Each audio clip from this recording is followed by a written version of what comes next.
Good morning to all.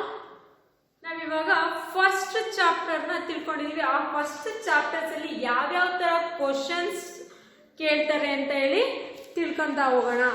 First main ಆಗಿ ನಾವು first 1 marks ಇಂದ ಸ್ಟಾರ್ಟ್ ಮಾಡೋಣ. 1 marks type questions they are asking fill in the blanks, multiple choice and true or false question. True or false questions ನ ಕೇಳ್ತಾ ಹೋಗ್ತಾರೆ. First main ಆಗಿ ನಾವು fill in the blanks concentration ಮಾಡೋಣ. First ಯಾವ ತರ ಕೇಳ್ತಾರೆ fill in the blanks question ಅಂದ್ರೆ 1 marks question it should be like 1 word answer. 1 word answer ಇರೋಂಥದ್ದನ್ನ ನಾವು 1 marks ಗೆ ಬರಿತಾ ಹೋಗ್ತೀವಿ. ಫಸ್ಟ್ ಕ್ವಶನ್ ಅವ್ರಿಗೆ ಫಸ್ಟ್ ನಾವು ಸಿಂಪಲ್ ಆಗಿ ಅನಲೈಸ್ ಮಾಡ್ತಾ ಹೋಗೋಣ. ಯಾವ ತರ ಇರುತ್ತೆ 1 marks dash questions fill in the blanks question. Who is the father of accountancy? ನಾನು ಬಿಫೋರ್ ನಿಮಗೆ ಡಿಸ್ಕಸ್ ಮಾಡಿದ್ದೆ ಯಾರು ಫಾದರ್ ಆಫ್ ಅಕೌಂಟೆನ್ಸಿ ಅಂತ. ಯಾರು father of accountancy? Answer first question ಅಂತ ಬಂದ್ಬಿಟ್ಟು answer Luca Pacioli. Luca Pacioli is the father of accountancy. ಇನ್ಯಾವ ತರ ಕ್ವಶನ್ ಕೇಳ್ತಾರೆ? Dash is first book on double entry bookkeeping. Dash book as a double entry bookkeeping. ಯಾವ book ನ first double entry bookkeeping ಅಂತ consider ಮಾಡಿದ್ರೆ Suma.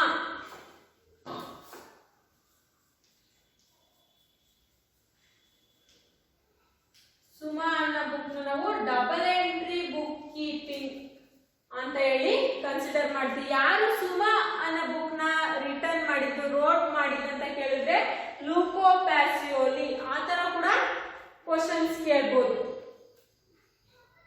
Dash has written a book called Suma in 1494. 1494 ಅಲ್ಲಿ ಯಾರು ಸುಮಾ ಅನ್ನೋ book ನ ಬರೆದಿದ್ದಾರೆ? Luca ಪ್ಯಾಸಿಯೋಲಿ.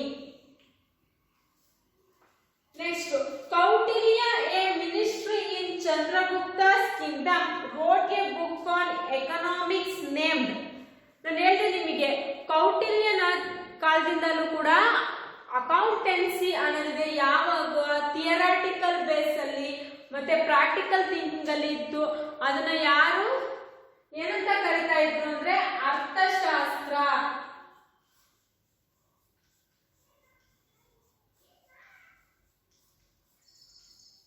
ಅರ್ಥಶಾಸ್ತ್ರ ಅಂತ ಕರಿತಾರೆ. ಯಾವಾಗ ಚಂದ್ರಗುಪ್ತ ಮೌರ್ಯನ ಕಾಲದಲ್ಲಿ ಅಕೌಂಟೆನ್ಸಿನ ಅರ್ಥಶಾಸ್ತ್ರ ಅಂತ ಕರಿತಾ ಇದ್ರು. ನೆಕ್ಸ್ಟ್ ಇನ್ಯಾವ ತರ ಕ್ವಶನ್ ಕೇಳ್ತಾರೆ? Business organisation involve dash event. Business organisation involves dash event. Economic event. Business organisation ಏನಾಗಿರಲಾಗುತ್ತೆ ಅಂದ್ರೆ economic event.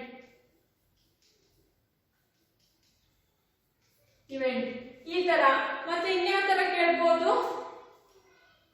1 word answer. What do you mean by capital? Capital is a money's worth invested by the owners or proprietor into the business. ಅದನ್ನ ನಾವು capital ಅಂತ ಕರಿತೀವಿ. One line answer or 1 word answers ನಾವು 1 marks ಗೆ ಕೇಳ್ತಾರೆ first chapter ಅಲ್ಲಿ. Next multiple choice. Multiple choice ಯಾವ ತರ ಇರುತ್ತೆ? Multiple. Which of the following is not a business transaction? They are given 4 options. First one, A.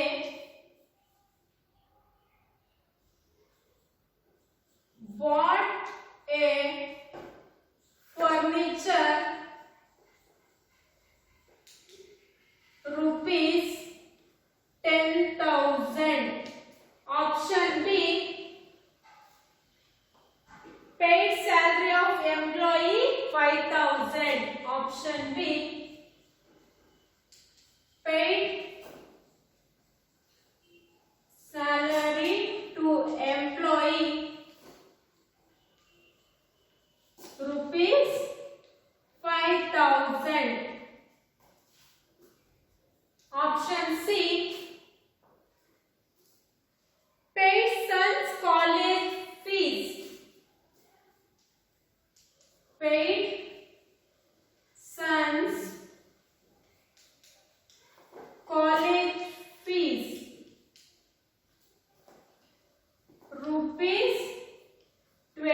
10,000. D.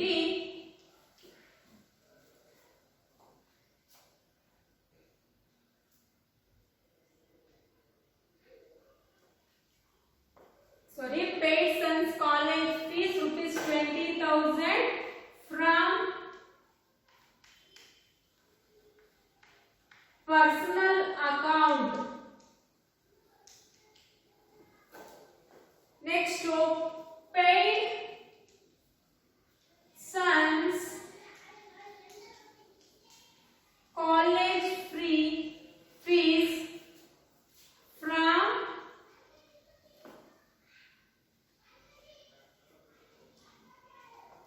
paid son's college fees from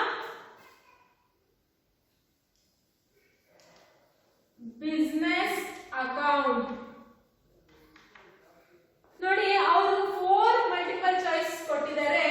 bot a furniture rupees 10,000 for business. For business ಗೆ purchase ಮಾಡಿದ್ದಾರೆ furniture. ಇದು business transaction ಆಗುತ್ತೆ ತಾನೆ. ಅದೇ ತರ next ಕೊಟ್ಟಿದ್ದಾರೆ ನೋಡಿ, paid salary to employee. ಎಂಪ್ಲಾಯಿಗೆ ಸ್ಯಾಲರಿ ಕೊಟ್ಟಿದ್ದಾರೆ, ಅದು ಕೂಡ ಬಿಸ್ನೆಸ್ ಟ್ರಾನ್ಸಾಕ್ಷನ್ ಆಗುತ್ತೆ. Paid son's college fees from personal account. ಇದು ಪರ್ಸನಲ್ ಅಕೌಂಟ್. ಅವನು ಫೀಸ್ ನ ಪೇ ಮಾಡ್ತಾ ಇದ್ದಾನೆ, ಅವನು ಪರ್ಸನಲ್ ಅಕೌಂಟ್. ಇದು ಬಿಸ್ನೆಸ್ ಬರಲ್ಲ ನೋಡಿ. Paid son's college free from business account. Business account ಇಂದ ಸನ್ಸ್ ಕಾಲೇಜ್ ಫೀಸ್ ನ ಪೇ ಮಾಡ್ತಾ ಇದ್ದಾನೆ. ಇಲ್ಲಿ ಬಿಸ್ನೆಸ್ ಟ್ರಾನ್ಸಾಕ್ಷನ್ ಆಗಲ್ಲ. Option D. ಗೊತ್ತಾಯ್ತಲ್ವಾ, ಯಾವುದು ಬಿಸ್ನೆಸ್ ಟ್ರಾನ್ಸಾಕ್ಷನ್ ಆಗಲ್ಲ. ನೆಕ್ಸ್ಟ್ ಇನ್ನೊಂದು question. Financial account includes bookkeeping, proceeding practices of business, ascertaining the profit and loss, and D, all of these. ಅಲ್ಲಿ ಏನಂತ ಕೊಟ್ಟಿದ್ದಾರೆ, ಬುಕ್ ಕೀಪಿಂಗ್ ಮೇಂಟೈನ್ ಮಾಡಿದ್ದಾರೆ, ಪ್ರೊಸೀಡಿಂಗ್ ಪ್ರಾಫಿಟ್ ಅಂಡ್ ಲಾಸ್ ಕಂಡುಹಿಡಿಯೋದು ಹೇಳಿದ್ದಾರೆ, ಮತ್ತೆ ಪ್ರಾಕ್ಟೀಸಸ್ ನ ಬಿಸ್ನೆಸ್ ಮಾಡಿದ್ದಾರೆ. All of these are the financial activity of the business. ಅವಾಗ ನಾವು option D, all of these is business activity. ಮತ್ತೆ ಇನ್ನ 1 ಮಾರ್ಕ್ಸ್ ಗೆ ಯಾವ ತರ ಕ್ವೆಶ್ಚನ್ ಕೇಳ್ತಾರೆ ಅಂದ್ರೆ, expand AICPA.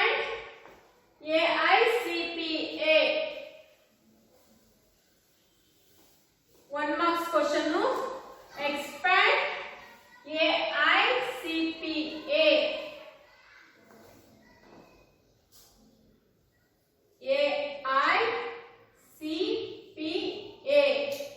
Expansion ಕೇಳ್ತಾರೆ. It's for only 1 marks. American Institution of Certified Public Accountants. ಏನ್ answer? American Institute Certified Public Accountant is the AICPA expansion.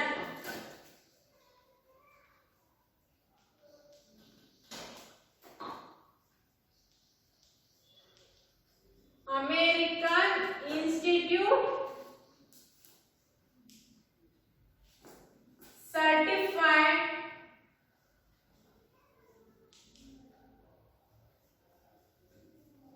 Public Accountant. ಇದು ಕೂಡ 1 ಮಾರ್ಕ್ಸ್ ಕ್ವೆಶ್ಚನ್.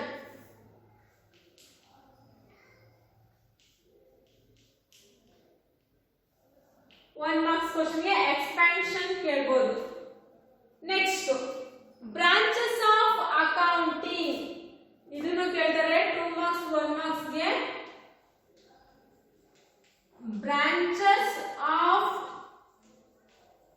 ಅಕೌಂಟಿಂಗ್ ನಿಮಗೆ ತುಂಬಾ ಇಂಪಾರ್ಟೆಂಟ್ ಆಗುತ್ತೆ. ಯಾಕೆಂದ್ರೆ ಬ್ರಾಂಚಸ್ ಆಫ್ ಅಕೌಂಟ್ಸ್ ನ ನೀವು ಎಲ್ಲಿ ತಿಳ್ಕೊಂತ ಹೋಗ್ತೀರಾ ಅಂದ್ರೆ BCom ಅಲ್ಲಿ ತಿಳ್ಕೊಂತ ಹೋಗ್ತೀರಾ. ನೆಕ್ಸ್ಟ್ ಹೈಯರ್ ಸ್ಟಡೀಸ್ ನಲ್ಲಿ ಫಸ್ಟ್ ಸೆಮ್ ಅಲ್ಲಿ ನೀವು ಫಿನಾನ್ಸ್ ಅಕೌಂಟಿಂಗ್.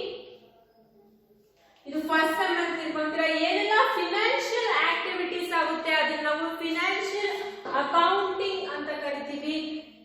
ಕಾಸ್ಟ್ ಅಕೌಂಟಿಂಗ್ ಇದು ನಾವು ಸೆಕೆಂಡ್ ಇಯರ್ ಅಲ್ಲಿ ತಿಳ್ಕೊಂತೀವಿ. Cost accounting, financial accounting. ನೀವು ಫೈನಲ್ ಇಯರ್ ಅಲ್ಲಿ management accounting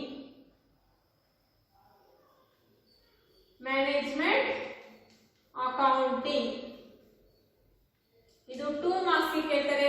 state branches of accounting, accounting ಅಲ್ಲಿ ಯಾವೆಲ್ಲ ಬ್ರಾಂಚಸ್ ಬರ್ತದೆ ಅಂತ ಹೇಳಿ ಕೇಳ್ತಾರೆ.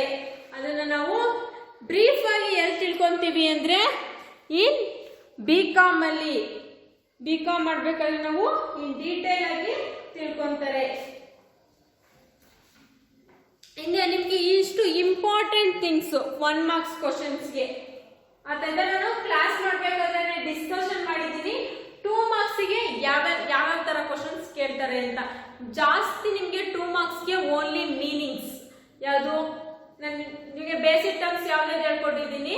Drawings, capital, entity, profit, loss, ಮತ್ತೆ ಸೇಲ್ಸ್, ಪರ್ಚೇಸಸ್, ರೆವಿನ್ಯೂ, ಎಕ್ಸ್ಪೆಂಡಿಚರ್, ಇದೆಲ್ಲ ಏನ್ ಕೇಳ್ತಾರೆ 2 ಮಾರ್ಕ್ಸ್ಗೆ ಕೇಳ್ತಾರೆ. ಓವರ್ ಆಲ್ ಡಿಫೈನ್ ಅಕೌಂಟಿಂಗ್ ಅಂತ ಕೇಳ್ತಾರೆ.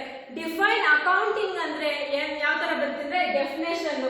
According to AICPA it defines accounting is a process of recording, identifying, recording, summarizing, analysis and interpreting the data for the reveals profit or loss of the business for the purpose of reveals profit or loss of the business. ಇದನ್ನ ನೀವು definition ಕೇಳ್ತಾರೆ 2 ಮಾರ್ಕ್ಸ್ಗೆ. Next ಇದರಲ್ಲಿ features ಕೇಳ್ತಾರೆ 5 ಮಾರ್ಕ್ಸ್ಗೆ. Features ಗೊತ್ತಲ್ಲ ನಿಮಗೆ. Identifying, recording, summarising, communicating. Next ಇನ್ಯಾವ್ದು ಕೇಳ್ತಾರೆ roles of accounting ಕೇಳ್ತಾರೆ. ಆಬ್ಜೆಕ್ಟಿವ್ಸ್ ಆಫ್ ಅಕೌಂಟಿಂಗ್ ಕೇಳ್ತಾರೆ. In this chapter they are asking 1 POQ question, practical oriented question. Accounting process of practical oriented question ಅಂದ್ರೆ ಏನಂದ್ರೆ ಅಕೌಂಟಿಂಗ್ ಪ್ರೋಸೆಸ್ ನ chart ಬರೀರಿ ಅಂತ ಕೇಳ್ತಾರೆ. ನಾನು ಬಿಫೋರ್ ಕ್ಲಾಸ್ ಅಲ್ಲಿ ನಿಮಗೆ ಡಿಸ್ಕಷನ್ ಮಾಡಿದ್ದೀನಿ. ಇದು 5 ಮಾರ್ಕ್ಸ್ಗೆ ತುಂಬಾ ಇಂಪಾರ್ಟೆಂಟ್. ಅರ್ಥ ಆಯ್ತು ಅನ್ಕೊಂತೀನಿ ಯಾವ ತರ ಕ್ವಶನ್ಸ್ ಕೇಳ್ತಾರೆ ಅಂತ. ನಿಮ್ಗೆ ಏನಾದ್ರೂ ಡೌಟ್ಸ್ ಇದ್ರೆ ಕ್ಲಾರಿಫಿಕೇಶನ್ ಮಾಡ್ಕೊಬಹುದು. First chapter only 1 marks, 2 marks, 5 marks and 6 marks questions ಅಷ್ಟೇ ಕೇಳೋದು. ಇದರಲ್ಲಿ 12 ಮಾರ್ಕ್ಸ್ ಕ್ವಶನ್ಸ್ ಇರೋದಿಲ್ಲ. ನಿಮಗೆ ಕ್ವಶನ್ಸ್ ಯಾವ ತರ ಕೇಳ್ತಾರೆ ಅಂತಾನು ಕೂಡ ನಾನು ಹೇಳ್ಕೊಟ್ಟಿದ್ದೀನಿ. Any doubts get back to me. Thank you all.